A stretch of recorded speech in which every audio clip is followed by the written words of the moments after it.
They say a man's home is his castle. Mine was more than that. It was my sanctuary, filled with 25 years of memories with the woman I thought would love me until death did us part. But on a cold October evening, I watched those memories turn to ash, literally. The flames consuming my backyard studio weren't an accident. I had set that fire myself, watching as Lisa's paintings, our wedding album, and every photograph I'd ever taken of her fed the inferno. Some might call it madness, but when you discover your wife of 25 years is in a hotel room with another man, a man your own daughter helped her meet, sanity becomes a luxury you can't afford. Just 2 weeks ago, Lisa had been more affectionate than she'd been in years. Every morning, she'd greet me with coffee and kisses. Every night, she'd wear that silk negligee I loved so much. Now I understand why. Guilt makes people do strange things. She was preparing me for the betrayal, softening the blow she knew would shatter my world. But let me start at the beginning. Not where it all ended, but where the cracks first appeared. The day my daughter Martha sat at our kitchen table, a nervous smile on her face telling me how much her mother loved me, while Lisa was across town in another man's arms. This is a story about love, betrayal, and the kind of revenge that can only come from a broken heart. My name is Dave Bratt, and this is how I lost everything I held dear in a single night, and why I don't regret burning it all down. As I sat at my desk that evening, memories of the last 25 years with Lisa flooded my mind. I found myself transported back to our honeymoon in Hawaii, where we'd spent 2 magical weeks at a beachfront cottage in Maui. Every detail was still crystal clear.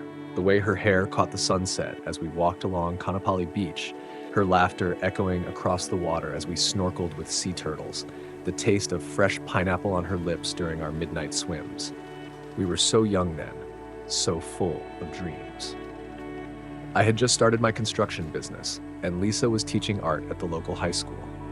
We'd spend hours talking about our future, planning the house we'd build together, the family we'd raise. I remember holding her close on our last night in Hawaii, promising her I'd give her the world. And for 25 years, I did everything in my power to keep that promise. The house we eventually built together became our masterpiece. I designed a custom studio in the backyard where Lisa could pursue her painting passion while staying close to home when Martha was young. That studio became the heart of our relationship. I'd often find myself just watching her work, amazed by how her hands could create such beauty from blank canvases. These past few weeks, something had shifted between us. Lisa had become more affectionate, more present. She'd started wearing her hair the way she did when we first met, cooking my favorite meals, wearing those little nightgowns that drove me wild in our early years. After decades of marriage, it felt like we were falling in love all over again. She'd even begun a new series of paintings, intimate portraits of us together, capturing moments from throughout our marriage. Just last night, she'd wrapped her arms around me while I was reviewing blueprints, kissing my neck the way she used to when we were newlyweds. "You're still the most handsome man I've ever known," she'd whispered. I remember thinking how lucky I was, how we'd beaten the odds and kept our love alive after all these years. If I had known those sweet moments were just her way of easing her guilty conscience, maybe I would have savored them less. Maybe I would have noticed the slight tremor in her hands when she touched me, or the way she couldn't quite meet my eyes when she said, "I love you." But love has a way of blinding us to the truth, especially when the truth is too painful to bear. Looking back now, I realize those tender moments weren't a renewal of our love. They were her goodbye, carefully choreographed to soften the blow she knew was coming. But even now, with everything I know, I can't help but wonder, were any of those moments real? Or was it all just an elaborate performance designed to keep me distracted while she planned her night with James?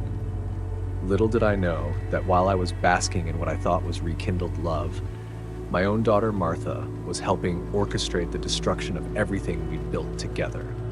The same daughter whose first steps were taken in that studio, who grew up watching us build a life filled with love and trust, was about to teach me the hardest lesson of all. Sometimes the people closest to you are the ones who hurt you the most. I would later learn that 2 weeks earlier, Martha and Lisa had sat at our kitchen table, having the conversation that would destroy our family. "Mom, I hate seeing you so restless," Martha had said.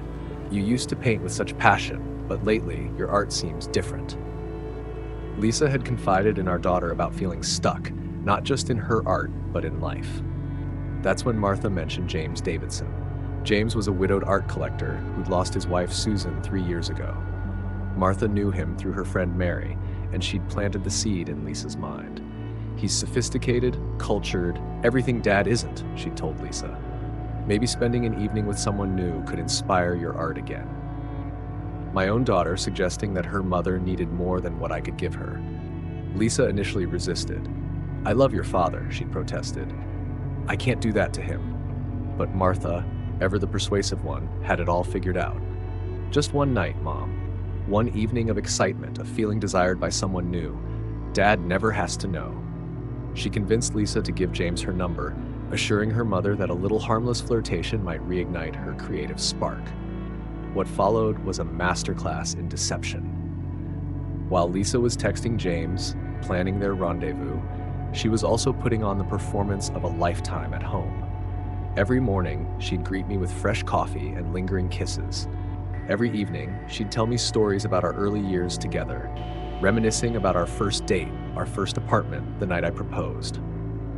She even wore the silver heart necklace I'd given her on our first anniversary, the same necklace she would deliberately leave behind on her nightstand as a final twist of the knife. I remember the Tuesday before everything fell apart. Lisa had prepared my favorite meal, her grandmother's enchiladas, and we'd spent the evening slow dancing in our living room to the same songs from our wedding. She'd pressed herself against me, whispering how grateful she was for our life together. I'd held her close, believing every word, every touch, every kiss. If only I'd known she was already counting down the days until her night with James.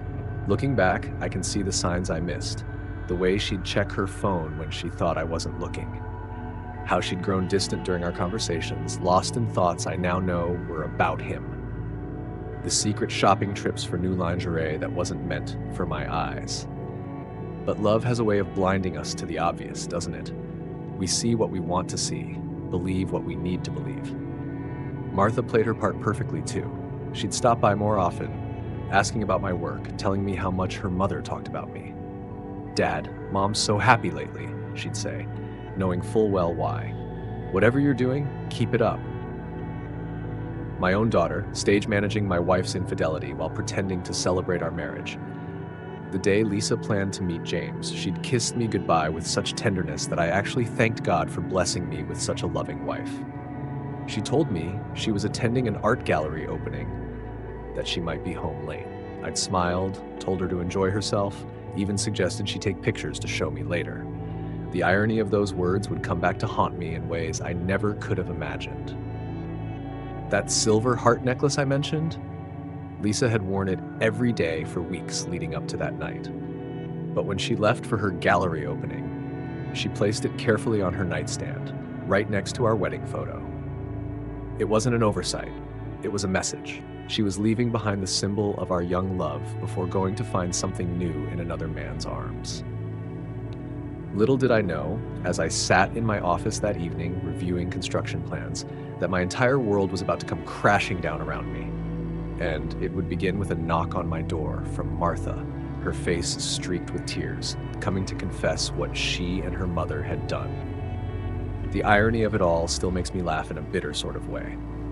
There I was, surrounded by 24 roses, an expensive bottle of wine, and Lisa's favorite chocolates. I'd spent the afternoon preparing a surprise dinner to celebrate what I thought was our rekindled romance. 25 years of marriage, and I still wanted to romance my wife like a lovesick teenager. Then Martha knocked on my door. I should have known something was wrong the moment I saw her face. My daughter, always so composed, stood there with mascara running down her cheeks. "Dad," she barely whispered, "we need to talk." But I was too caught up in my plans for the evening to notice her distress. "Sweetheart, what brings you here? Where's your mom?" The silence that followed seemed to stretch for an eternity. When Martha finally spoke, each word felt like a knife to my heart.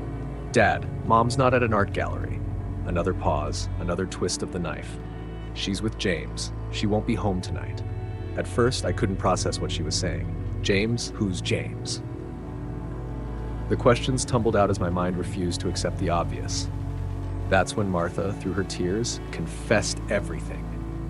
How she'd introduced them, how she'd encouraged their meeting, how she'd helped plan this night while watching me fall deeper in love with my wife's performance. The rage that filled me wasn't hot, it was ice cold. I walked to our bedroom, my movements mechanical, and saw that damned silver necklace on the nightstand. The one I'd given her when we were young and in love.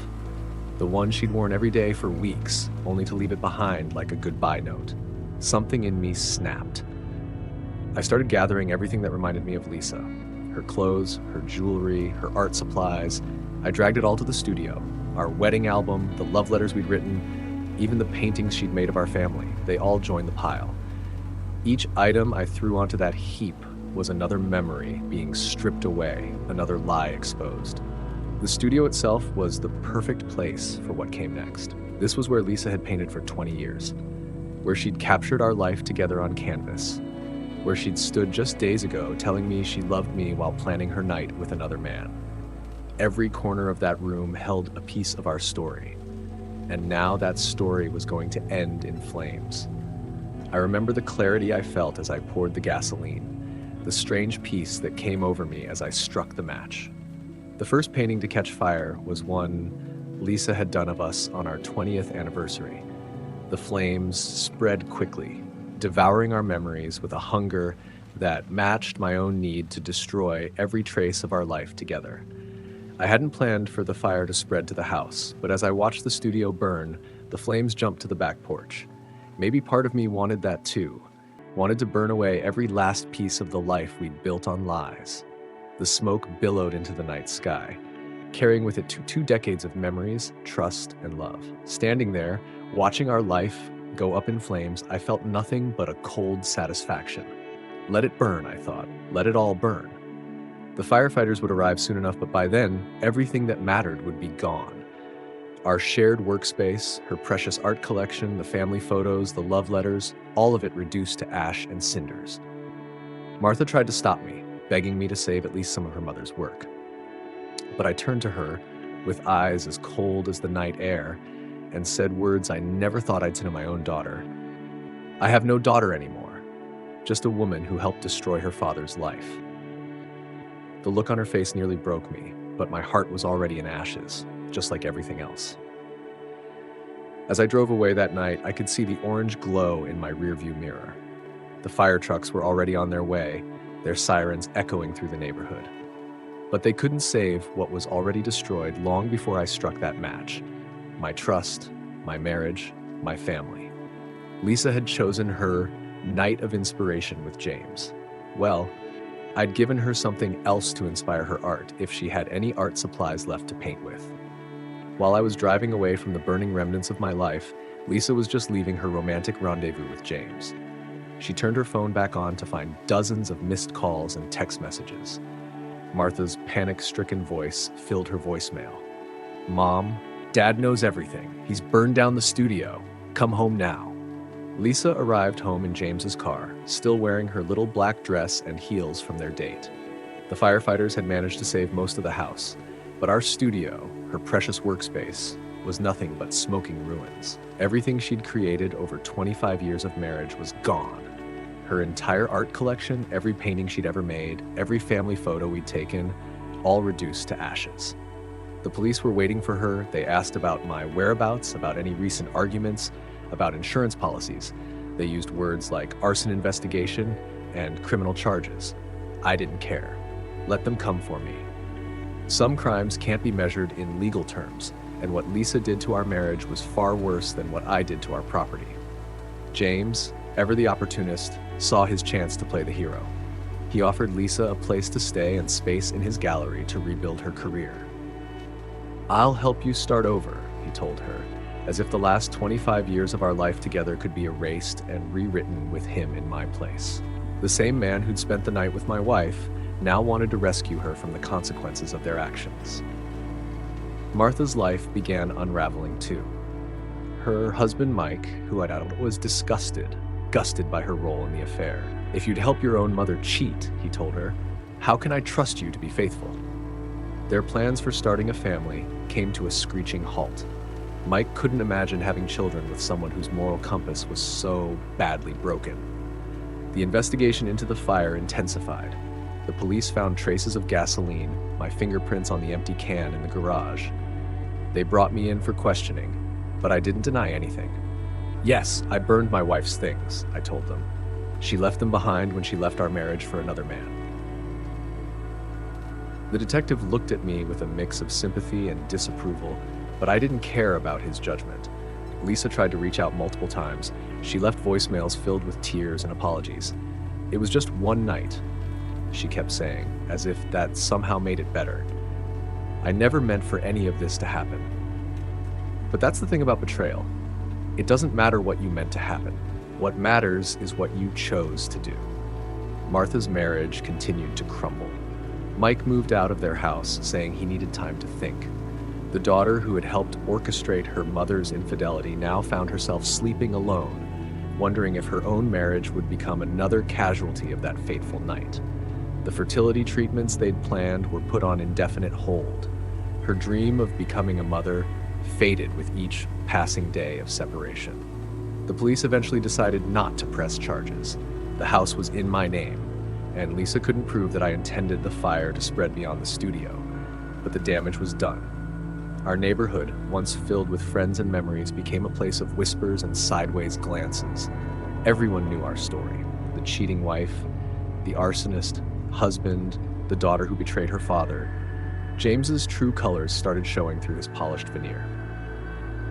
Once he realized Lisa came with more baggage than he'd bargained for, police investigations, a vengeful husband, a ruined reputation in the community, his offers of help became less enthusiastic.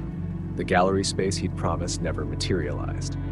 The man who'd been so eager to spend a night with my wife suddenly had excuses why he couldn't help her rebuild her life. Meanwhile, I received notice that my construction business was losing contracts. Nobody wanted to work with a man who'd burned down his own property. The reputation I'd built over decades was dissolving as quickly as my marriage had.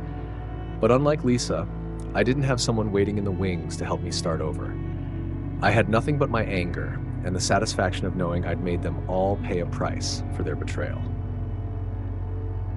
The house, our dream home that I'd built with my own hands, had become a monument to betrayal. Every room echoed with memories I couldn't bear to face. So I did the one thing I knew would hurt Lisa the most. I sold it to Robert Martinez, her biggest artistic rival in the local art community. The irony wasn't lost on anyone. The man who had consistently criticized her work would now own the space where she'd created it all. Lisa tried everything to stop the sale. She claimed partial ownership, hired lawyers, even attempted to contact me directly.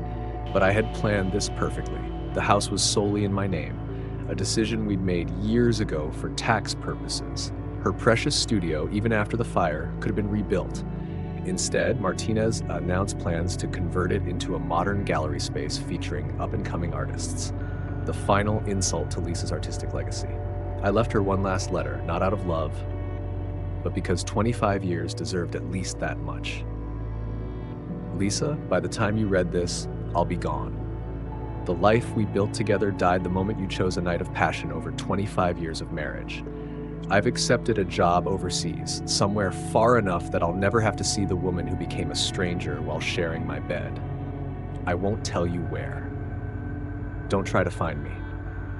Those 2 weeks before your betrayal, when you pretended to love me again, were the cruelest gift you could have given. You showed me the woman I thought I'd married, only to reveal it was all an act. Your art was always about truth and beauty.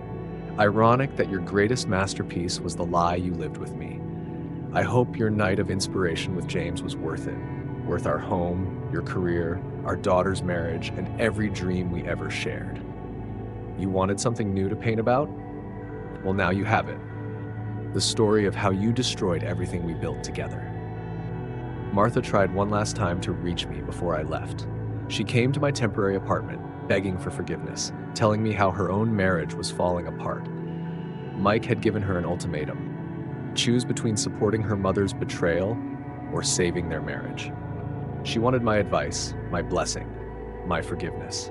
I gave her none of them. The daughter I'd raised would never have helped destroy her father's marriage.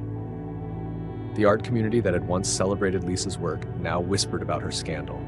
Galleries that had featured her pieces suddenly had no room for new exhibitions. The woman who had painted beautiful moments of life now found herself unable to sell a single piece. Her name, once associated with creativity and passion, became linked with infidelity and scandal. I moved to Costa Rica, far from the ashes of my former life. The construction business I'd built was sold to my partner at a fraction of its worth. But it didn't matter, I had enough saved to start over. The irony is, Lisa always said I need to see more of the world, to expand my horizons beyond our small town life. Well, she got her wish, just not in the way she'd imagined. They say time heals all wounds, but some cuts go too deep for healing. I've heard through old friends that Lisa finally moved away too, unable to bear the whispers and judgment of our community. Martha and Mike are in counseling, trying to rebuild their marriage from the ashes of trust she burned. James, I'm told, found another married woman to inspire. As for me, I've found peace in my solitude. My new home overlooks the Pacific, and every evening I watch the sun sink into the ocean, painting the sky in colors that Lisa would have loved to capture on canvas. Sometimes I think about that silver heart necklace she left behind, now lost in the ashes of our studio. It's fitting, really. A physical reminder that love, no matter how precious, can be reduced to nothing when betrayal burns hot enough. They say every story has a moral. If there's one to be found in ours, it's this. Trust, once broken, is like ashes. No matter how hard you try to gather them, you can never make them whole again. Some things, once burned, stay burned forever.